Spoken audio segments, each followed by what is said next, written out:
Bonjour mes lumières, c'est Iria. Je vais vous faire une mini review dans cette vidéo de l'oracle d'Isis. Si vous souhaitez lire la review complète de cet oracle que j'ai faite sur le blog, allez en bas de la vidéo, je vous ai mis le lien. Vous pourrez voir l'expérience complète que j'ai faite avec cet oracle et je vous donne un petit peu plus les spécificités sur ces cartes. Ici, je vais vous donner un petit peu plus mon expérience personnelle et à travers l'histoire de 5 cartes. Et je vais vous montrer des significations vraiment très personnelles que j'ai pu tirer de ces cartes et vous donner peut-être des exemples de méditation ou de travail personnel que vous pouvez faire avec ces 5 cartes et vous donner éventuellement envie d'acheter cet oracle ou de travailler avec cet oracle de façon un petit peu plus profonde et guérisseuse. Donc alors on va commencer avec la première carte que j'ai envie de vous montrer, qui est pour moi la carte qui représente l'essence de cet oracle pour moi, c'est très personnel. Parce que cet oracle, je l'ai acheté non pas parce que je travaillais avec la déesse Isis, mais avec la déesse Nephthys, qui est sa sœur et qui est vue comme sa jumelle sombre. Donc moi, je travaille un petit peu plus avec ce qui est décrit sur cette carte comme les mystères sombres. Et donc la déesse Nephthys s'est choisie cette carte-là pour me montrer sa présence quand on travaille ensemble. Et la déesse Nephthys, c'est une déesse qui est vraiment très très très présente dans mon cheminement spirituel. C'est une déesse qui m'a montré beaucoup de choses, notamment sur mes vies antérieures. Je travaille beaucoup sur le karma avec elle. Et en méditation, elle m'a amené voir mes annales akashiques, elle m'a dévoilé le nom de mon âme, elle m'a montré les schémas négatifs qui se répétaient vie après vie. J'ai pu voir un petit peu quelles erreurs je commettais au fil de mes incarnations. Et donc c'est un travail assez profond sur l'ombre, c'est un travail qui va au-delà de cette incarnation présente et qui remonte aux origines, en fait à mes origines sur cette planète Terre. Donc cette carte, elle m'a permis d'explorer tout ça. Et elle m'a permis de me rapprocher de ma déesse Nephthys, qui est une déesse qui représente plutôt l'énergie prêtresse, l'énergie cachée et sombre, alors qu'Isis représente peut-être un petit peu plus la reine, la mère, et l'énergie lumineuse. Donc c'est un angle d'approche intéressant d'aller plus vers la partie sombre de cet oracle, mais c'est une ombre qui est quand même très abordable. Par exemple, vous allez avoir des oracles ou des tarots qui vont être très sombres, qui vont avoir une énergie qui va aller vraiment dans le côté sang, dans le côté sombre, gothique. Là, on n'est pas du tout là-dedans. On est dans une exploration de l'ombre qui reste douce, qui reste abordable et qui est immédiatement guérisseuse. Et donc si vous méditez avec cette carte, vous allez pouvoir vraiment rentrer en contact avec vos guides sombres, si vous en avez, ou en tout cas les énergies qui peuvent vous aider à guérir votre ombre, qui peuvent vous aider à explorer cette partie-là qui est un petit peu plus inconfortable et difficile à approcher, mais qui pourtant est celle qui a le plus besoin d'être explorée, puisque nous avons tous besoin de guérir. Et en fait, mettre l'ombre sous le tapis, ça revient à refermer le couvercle de la cocotte minute, hein, ça va finir par péter. Donc moi, c'est une carte, voilà, je la rattache à la déesse Nephthys, mais vous pouvez travailler sur votre ombre et avec vos guides sombres, ou même, essayer d'explorer l'ombre de façon beaucoup plus générale. Alors la carte suivante, le miracle d'Isis, c'est une carte qui à la base, dans sa signification première, montre Isis en tant que personnage guérisseur de son mari Osiris. Moi j'en ai eu une expérience un peu différente et ça m'a fait un peu retourner le sens de la carte. En fait, il y a quelques mois, je faisais beaucoup de rêves assez flippants où je voyais des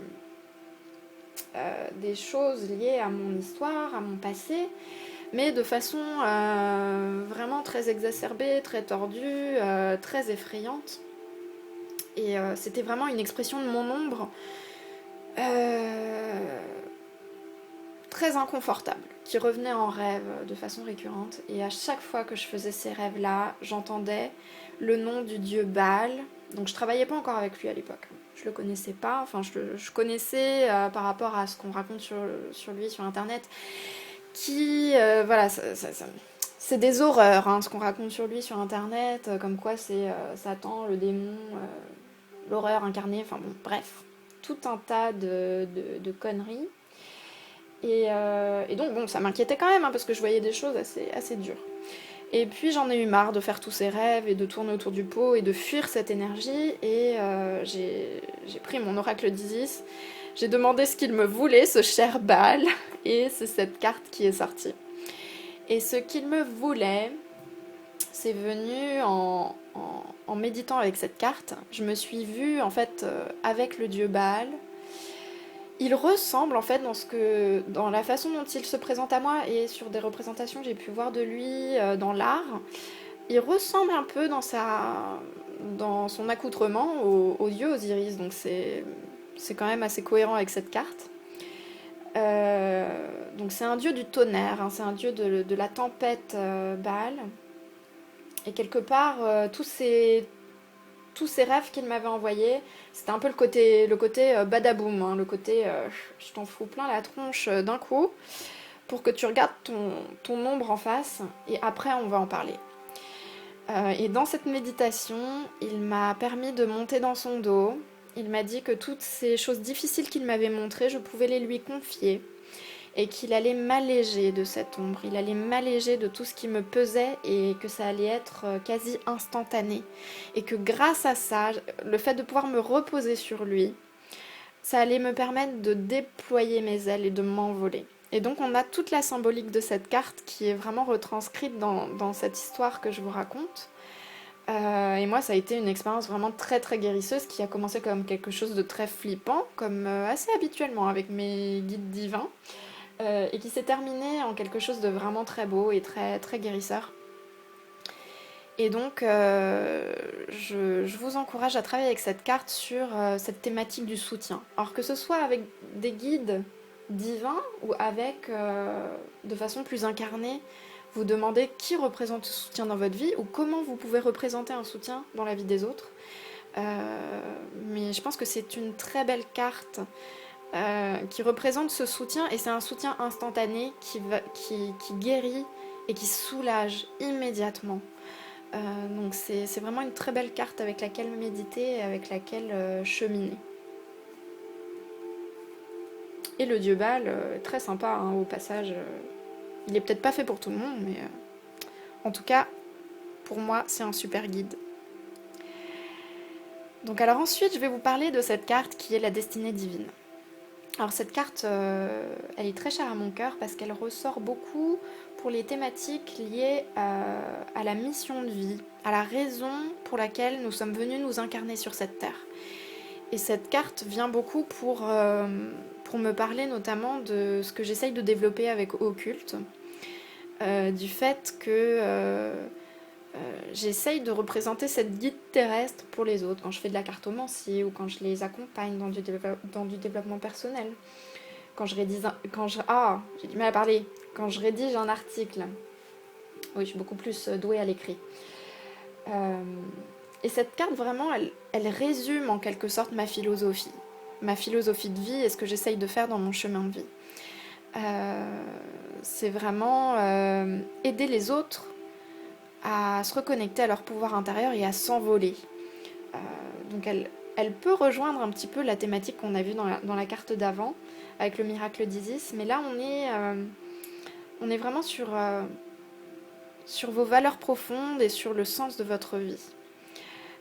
Alors moi j'ai cette envie d'aider les autres à se reconnecter à leur pouvoir et à prendre leur envol, à se sentir plus léger, et c'est une vraie démarche de développement personnel, parce que moi je considère pas que la cartomancie c'est un outil de voyance, même si on peut voir des éléments sur le futur, mais le futur pour moi c'est quelque chose de très instable.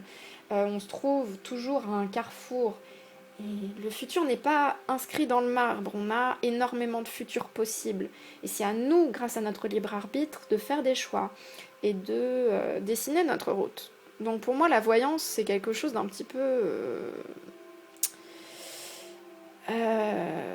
déresponsabilisant, parce que ça va vous annoncer une vérité toute cuite sur l'avenir, et ça va vous plonger dans l'attentisme. Et moi, c'est pas du tout ma démarche. Moi, ma démarche, c'est de vous redonner le pouvoir et de vous dire que c'est vous qui conduisez la bagnole et c'est à vous d'amener votre véhicule jusqu'au point d'arrivée, même si on n'est jamais arrivé. Mais en tout cas, c'est à vous d'agir sur votre vie et vous avez le pouvoir. C'est pas moi qui ai un pouvoir divin, incroyable et incompréhensible. C'est vous qui avez un pouvoir sur votre vie. Donc cette carte, elle parle de ça, elle parle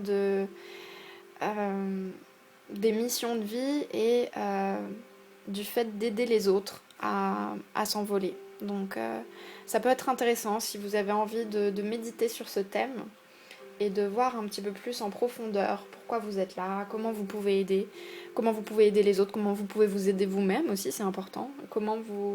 Quel est le petit grain de sable que vous avez à mettre sur cette planète Terre pour faire en sorte que votre incarnation compte. Même si parfois on a l'impression d'être tout petit, on est beaucoup plus grand que ce qu'on s'imagine. Alors la carte suivante, la carte fleur de vie. Pour moi, c'est une carte qui parle du corps féminin. Et c'est une thématique qui m'est chère parce que j'aime pas du tout l'image qu'on essaye de nous vendre dans les médias de la femme, du corps féminin, du physique féminin et de l'espèce de stéréotype dans lequel on essaye de nous coller, on essaye de nous faire rentrer dans un espèce de modèle uniformisé de la nana qui porte du 36 et qui s'affame et qui n'ose pas manger devant tout le monde et qui fait semblant de bouffer une salade de carottes et dès qu'elle rentre chez elle, elle se jette sur des frites parce qu'elle en peut plus à la fin. Et j'en peux plus de toute cette propagande autour de ce qu'il faudrait porter, de ce qu'il faudrait manger, de ce qu'il faudrait penser, avec qui il faudrait coucher. Enfin, en gros, j'ai l'impression que la femme, elle doit vraiment rentrer dans un espèce de carcan complètement con. Vous voyez, c'est un sujet qui tout de suite, je suis remontée. Et moi, j'ai envie que la femme, elle s'aime pour ce qu'elle est et qu'elle arrête de regarder à l'extérieur ce qu'elle devrait être, qu'elle regarde un petit peu plus à l'intérieur et qu'elle n'essaye pas d'être la version idéalisée qu'on lui fourre dans le bec à longueur de journée à travers les médias et la presse féminine, mais qu'elle regarde à l'intérieur d'elle-même quelle est sa version idéale d'elle-même et qu'elle redéfinisse tout ça à l'intérieur d'elle-même. Et ça, c'est très difficile quand on est matraqué à longueur de journée par tout ce que la société nous colle sur le chemin. Et donc cette carte-là, oui, elle parle vraiment du corps féminin. D'ailleurs, cette carte, elle est magnifique, avec cette nudité suggérée et très élégante. Et voilà, avec cette carte, moi, quand je médite avec cette carte, j'ai envie de m'aimer, même si c'est pas facile, et même si c'est un travail au quotidien. On peut pas dire « Ah ouais, je m'aime, c'est génial ». C'est pas non plus terrible de tomber dans le narcissisme. Mais je pense qu'on n'est pas assez dans l'amour juste, dans l'amour sain de soi-même, dans l'amour de notre corps. Et aimer notre corps, ça veut pas dire baisser les bras et cesser complètement toute tentative de s'améliorer. C'est au contraire, c'est se distancier par rapport à un idéal qui ne nous convient pas, mais œuvrer pour aller vers notre propre idéal.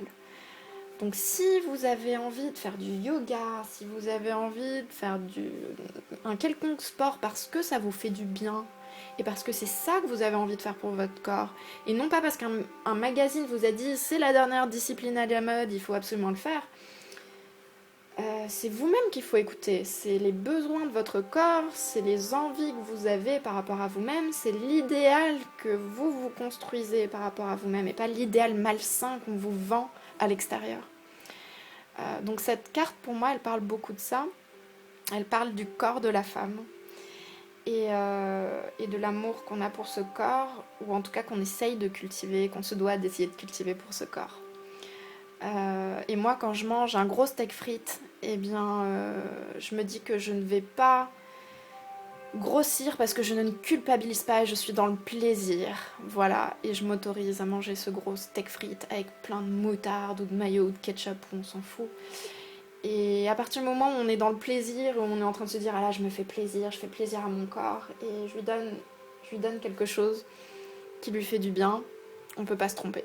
Et c'est la même démarche que j'ai quand je fais du yoga, quand je fais du sport, quand j'essaye de me faire jolie.